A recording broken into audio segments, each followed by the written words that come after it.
Hey everyone, this is going to be a short video, but it's an important one, and it's about indentation in Python and the conventions used.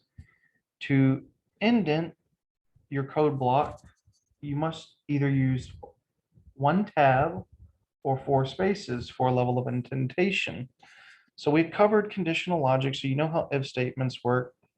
Let's see what happens with this if statement if we do not tab or space over by four spaces the following print statement below the if statement.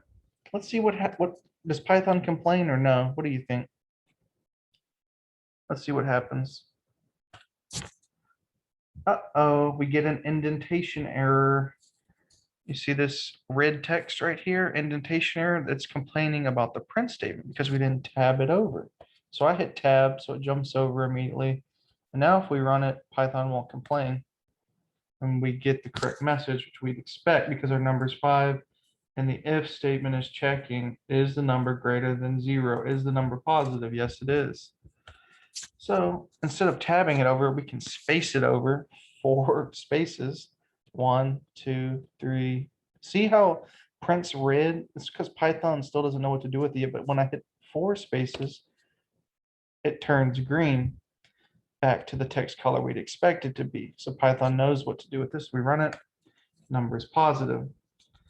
And you know from the previous video on for loops how the level of indentation matters. Go back to that double for loop example in the previous video. If the first for loop indentation only had 3 spaces, the second for loop would never get to be encountered by the Python interpreter because it would get tripped up before it got that far.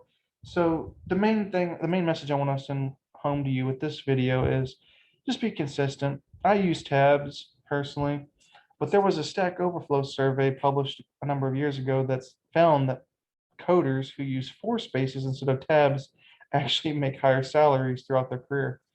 The main thing is to be consistent and make sure you have the proper amount of indentation in your code blocks, whether that be spaces or tabs, it doesn't matter, but you must pick one, and it's best to stick to what you do like to do because that'll likely enforce it so you make less bugs and have to spend less time debugging. All right, that's it for this video on indentation in Python.